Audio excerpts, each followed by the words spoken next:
Mga ka-DIY, welcome back to our YouTube channel. So for today, gagawa po tayo ng DIY 100 watt na power bank with 20 Ah capacity. 20,000 mAh capacity. So ito siya. Ito yung kit na yon. Nabibili sa Shopee. Ilalagay ko lang po yung link sa screen o kaya sa baba ng screen. Wala po sa description para i-click nyo lang yung link dyan. Nandyan na yun mga ka-DIY. So ang kit nya, no, capable to ng 100 watts na power delivery. O tama, 100 watts mga ka-DIY. Nakikita nyo ba? Ayan, no. O diba? Ang astig. Para siyang si ano. Ito, yung ating Meta Bunny na Thunder Black power bank na napakaganda rin, na capable ng 100 watts. Ito nga lang, case lang, walang battery. Pero ipapakita ko sa inyo paano natin siya buuin. Napakadali lang eh. Kasi ito na yung case, idadagdag na lang natin yung battery. Tapos yung battery, dito lang natin ikakabit. Ito yung pinakakakabitan natin ng battery. Meron na siyang built-in protection, may BMS na siya dito. And then, ayan, ikakabit na lang natin itong power bank dito sa negative P at saka sa positive B mga ka-DIY. Dito lang natin ikakabit itong dalawang wire na to. Tapos itong mga to, terminal na yan nung apat na 21,700 cells mga ka-DIY. So apat times 5,000 mAh isa, kaya magiging 20,000 mAh mga ka-DIY. So, bakit ko ba naisipang gawin itong 100 watts DIY power bank na to mga ka-DIY? Eh, meron naman na akong Meta Bunny. Ay, sa kadahilanan po na ang galing ni Kid DIY. Nasira niya po ito. Kasi, pinaglaruan niya yung ating retractable cable. O, ayan, o, nasira yung lock niyan, hindi na naglalak. Tapos, ang ginagawa niya, sinasaksak pa ito dito sa ating input. So ang nangyari, na short po yung ating power bank board. So kapag chinek ko tong main positive na P positive tapos P negative, pag chinek natin yan, shorted yan mga ka-DIY, which is dapat hindi mangyari. Ang nangyayari tuloy, pag kinakabit ko yung battery, nag-activate yung BMS, namamatay. So i-check natin, ipakita ko sa inyo shorted. So, tinatry ko naman siyang gawin, kaso medyo mahirap eh. Wala naman tayong gamit na pang-repair kagaya na sa mga cellphone. So, ang liliit kasi ng component niyan. So, hindi ko ma-detect kung alin yung nagkukos ng short. So, hindi tayo ganun ka-expert sa mga ganitong level. Pero, ayan, no. Shorted po yung negative P at saka positive P. Dapat hindi shorted yun, mga ka-DIY. So, sayang, 'di ba? Sayang yung battery. Sayang yung power bank. Kaya naisipan ko maghanap sa Shopee. At ito nga, nakita natin yung DIY 100 watts na power bank. So, halos malapit na siya dito mga ka-DIY. Sa battery capacity lang siya lamang. Ito kasi ay 30,000 mAh ata ito mga ka-DIY. Kasi 6 na 21,700. Eh dito sa ating DIY, 4 lang yung mailalagay natin. So, babaklasin ko yung battery nito. And then, ikakabit natin dito mga ka-DIY. So, ayun, sayang lang si Thunderbox. Pero okay lang yun. Hindi natin masisisi si Kid DIY. Bata yun. Hindi naman isang beses niya lang sinaksak yun eh. Maraming beses mga ka-DIY. So, siguro, kakasaksak niya. Ayun, hindi ko na napigilan eh. Nilalaro niya eh. Napagtripan eh. Okay lang naman yun. So, tanggalin ko muna ito mga ka-DIY. And ipakita ko sa inyo paano natin siya i-assemble dito sa kanyang battery board. Ito yung battery board niya. Ayan, madali lang naman to mga ka-DIY. So ayan mga ka-DIY, natanggal ko na dun kay Thunder Black yung kanyang 21,700 cells. So ito na yung 4. Ngayon yung DIY power bank nga pala, may kasama rin siyang USB cord, tapos battery insulator, tsaka nickel strip. So kompleto naman na siya mga ka-DIY. Ito, mga pandikit. Ano ba to? Pandikit nga ata to. So, pandikit ata to. Foam, insulating foam. Tapos, ito yung kailangan natin, nickel strip.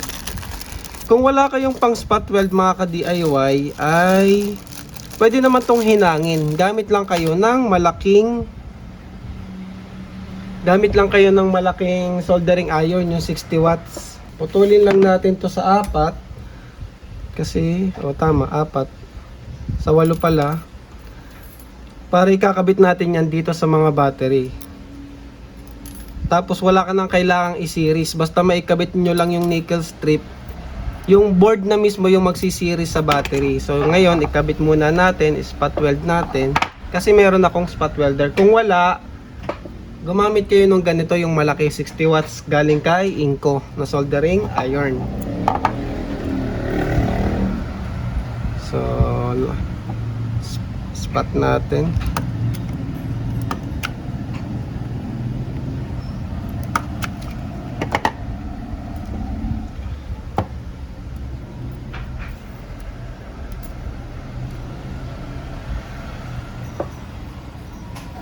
Pantayin nyo lang ha, para sumot dun sa battery board. Yan. Bakit natin kailangang ispat ng ganyan? Kasi kapag meron na siyang tabbing wire, isushoot na lang yan dito mga ka-DIY. So dito nyo na siya i-spot o kaya ihihinang. So putulin natin yung sobra. So kumpletuhin ko muna bago natin putulin. So bali 4. Say 4 na cells tayo.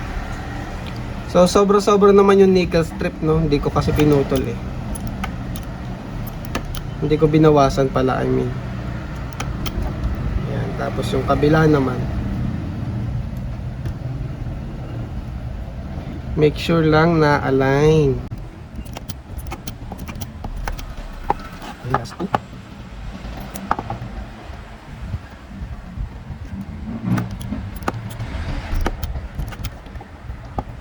Madali lang to gawin, lalo kung meron ka pang spot weld. Kung wala at hinang, yon medyo challenge mga ka-DIY yung paghihinang. Pero tinuruan ko na kayo. Alam nyo na yan, tinuro ko na yung technique. Kung hindi nyo kasi magamit yung nickel strip, pwede rin namang wire ang gamitin nyo doon sa pagkakabit sa board. Kung gusto nyo mas mapadali, pwede ring wire mga ka-DIY. Ang gawin nyo lang, i-tape nyo muna yung battery para hindi siya gagalaw. Mas madali siyang ihinang dun sa board. So nasa diskarte din mga ka-DIY. Yan, last na. Ayan. Tapos dito na sa board mga ka-DIY, susundin nyo lang yung polarity ha, positive, negative, positive, negative, positive, negative, positive, negative. Wag lang kayo doon magkakamali, and then wala na yung magiging problema. So bawasan ko lang to, masyadong mahaba.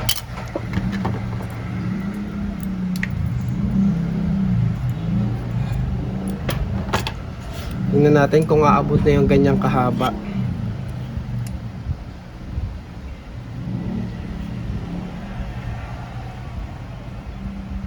Yan, sakto lang. Tapos, i-spot weld na rin natin siya mga ka-DIY.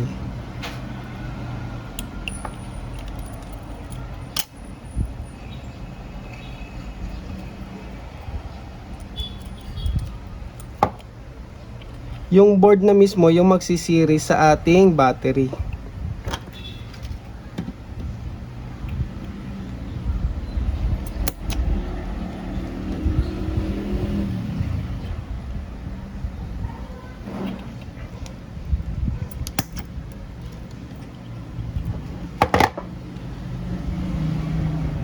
Medyo hindi pala siya pwede spot weld dito, manipis.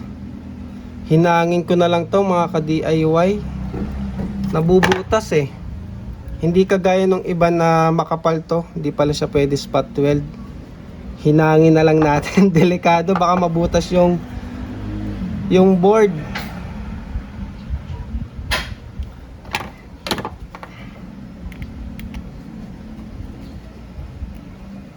Oo, masyado manipis pala mga ka-DIY. Wag niyo spot weld dito sa board. Hinangin na lang natin, mas safe.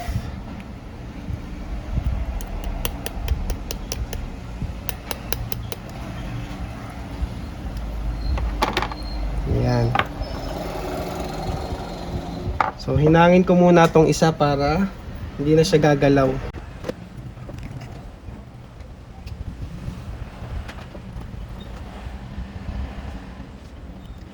Oh, ayan, mas safe.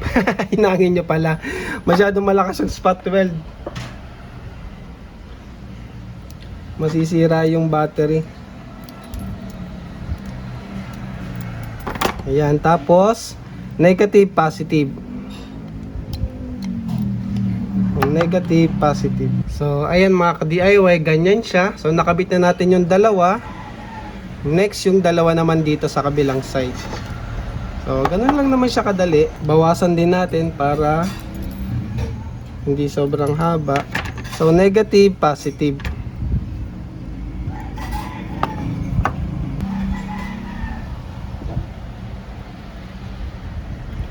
So, ayan, kabila naman. Ito palang 4 na cells na to mga ka-DIY ay naka-series lang.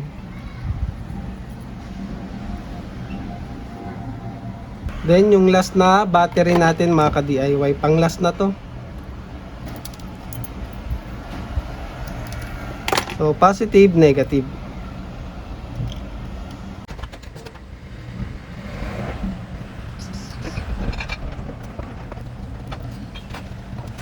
So ayan mga ka-DIY, tapos na yung battery pack natin. So i-check natin, dapat meron na tayo ditong 16 volts.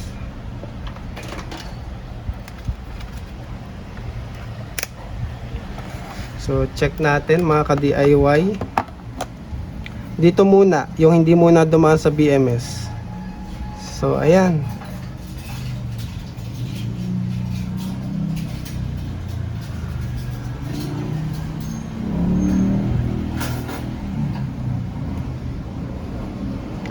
Three point five,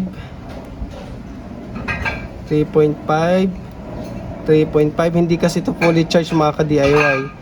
So 4 na 3.5, so 14 volts yun mga ka-DIY.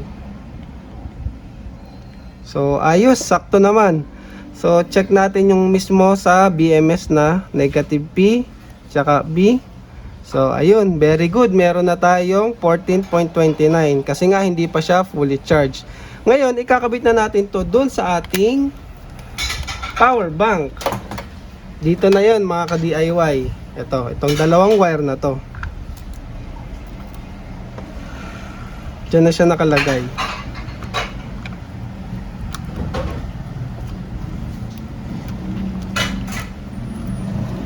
Ayan.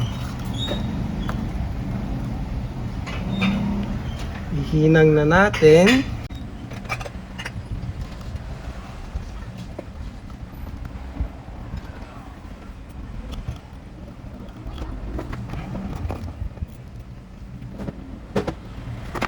So, ayan, nakakabit na yung ating P, negative P, tsaka B+. So, ayan. Actually, buhay na siya mga ka-DIY, oh. Kaso lobat. So, try nating i-charge. Takpan ko na to. Hindi ko naman nagamit yung iba, no. Ito ata dito. Takip natin. Pero kahit hindi na, okay na yan. Ito, dito na to mga ka-DIY. Itabi lang natin tong wire para maisara natin. Yan, ganyan lang naman siya. And then ito pala yung thermal ano niya. Idikit lang natin to sa battery. Ito, para for battery time.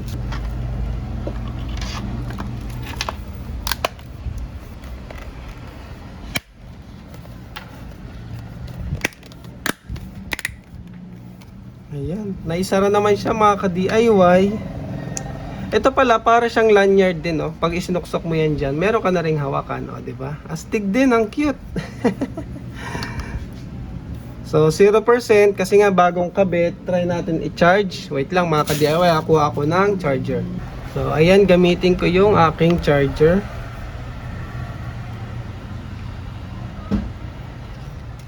Ayan mga ka-DIY, kanina medyo nagloloko siya, ayaw niya mag-charge, pero ngayon nag-charge na. Ang ginawa ko lang is dinisconnect ko ulit yung battery, yung B+, tapos nireconnect ko lang mga ka-DIY. Kanina kasi hindi nag-update, naka 0% lang yan, ngayon naka 20% na siya. At charging na siya ngayon, nasa 45 watts. So yung maximum charging down nito mga ka-DIY base sa specs niya is up to 65 watts. Pero base dito sa ating actual gamit si 100 watt ni subscribe daw kayo ha. Gamit si Auto Power Bank. So kaya naman niya 45 watts. Siguro kung meron tayong power delivery na charger, no, yung charger talaga, baka kaya 65 watts. Kaso wala kasi akong power delivery na charger kaya hindi ko masagad yung charging natin. Tapos sa output naman, ang output niya nga maximum ay 100 watts. So ayan, 100 watts kagaya nito. Yon ay 20 volts, 5 amps mga ka-DIY. Usually power delivery 20 volts, 5 amps is 100 watts naman talaga. Mga ka-DIY, tinry ko palang palitan yung ating Type-C cable kasi ito pala yung ating nagiging bottleneck. Ginamit ko tong 140 watts ko na Type-C cable. So ayan, kaya niya nang mag-charge ng 65 watts. Nakikita niyo ba? Ayan o, 65 watts na siya dito mga ka-DIY. At dito, legit na, ay nagalaw. Legit naman na nagsi-65 watts na siya. Yun nga lang, nalilito siya no, kung input-output kasi parehas power bank. Pero ayun, nakita ko naman nag-65 na siya dito. So legit naman yung ating power bank. Kaya niya talaga ang 65 watts charging. So hindi ko lang mapa-stable kasi nga nalilito siya kung input o output. Dahil parehas silang power bank, hindi naman kasi charger itong isa. So ayun o, tingnan nyo, naggaganyan-ganyan siya.